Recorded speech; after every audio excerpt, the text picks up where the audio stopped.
Hello everybody, Christian from Treasure Town here, and today we're going to be speaking about the 1979 S Susan B. Anthony dollar. In front of us is a business strike coin, but we'll also be talking about proof ones, which look way more mirror-y, but basically going over all the different attributes that are going to make them worth more money than the rest, because there are certainly some of those where that's the case. We'll start with a brief history on the Susan B. Anthony dollar. It was brought in 1979 after 7 years of way too large, or 8 years of way too large Eisenhower dollars. They wanted to use them in things like arcade machines, vending machines, and have them circulate a lot more easily.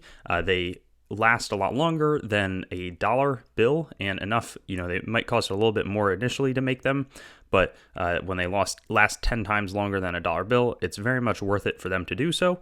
However, the coins were really not very popular. Now, in 1979, they produced way more than in 1980 or 81, and they brought them back for 1 year in 1999.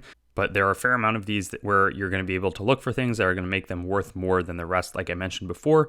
Before we move on, though, I do want to point out Susan B. Anthony. She was a major person in the women's suffrage right to vote, and that culminated in the 1920 passing of the 19th Amendment, and she's the first female citizen on a U.S. coin. There was a female before that, but that was Queen Isabella II of Spain on the 1893 Isabella commemorative quarter.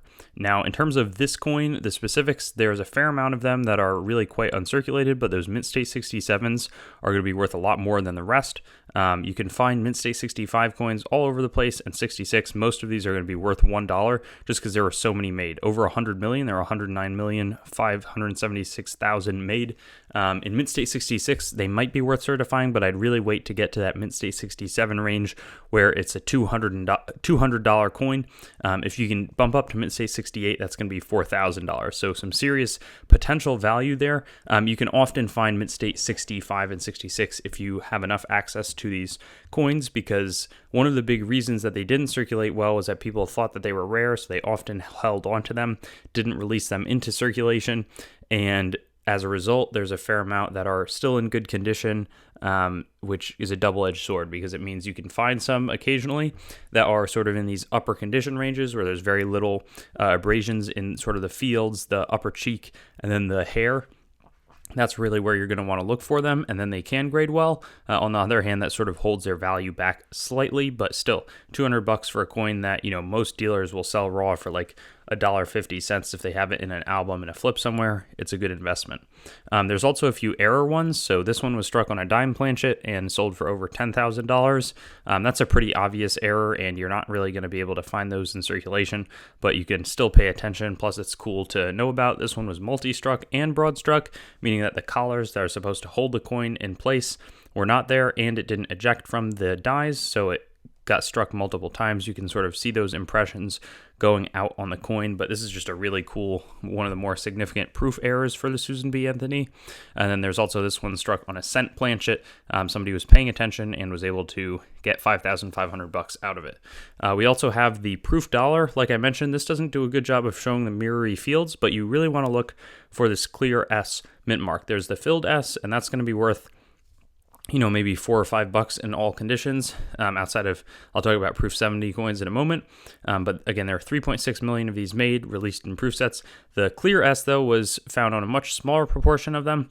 And you can tell because there's going to be these little fields between the S mint mark, and the serif is a lot more slanted on the right side. It's like a 45-degree angle, as opposed to being totally melded into the sort of body of the S, so to speak. But there's also those little fields, again, that have that proof and not frosty design that the S mint mark will carry.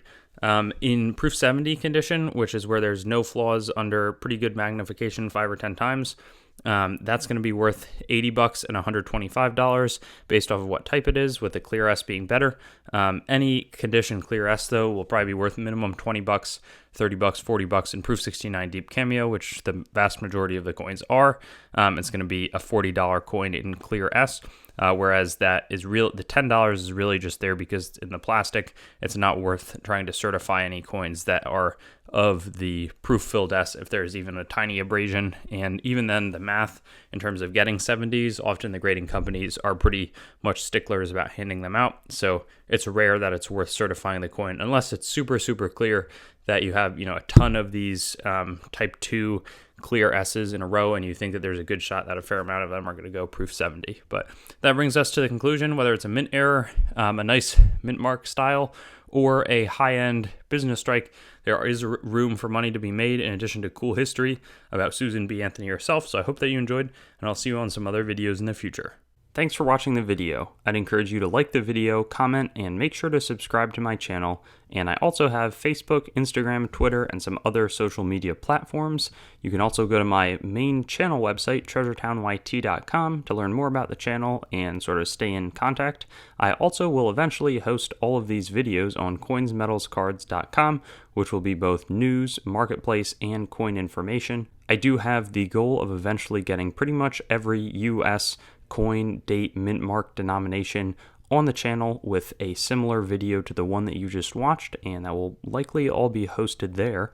And then I also have treasuretowncoins.com, which is sort of my coin dealing wing, coin dealing only entity that is a little bit less focused on content production. So thank you so much, and I'll look forward to seeing you on some of my other videos. I also have videos that are not just the date, mint mark, denomination recap in this format, so you can check some of those out, and I'll have fun seeing you there.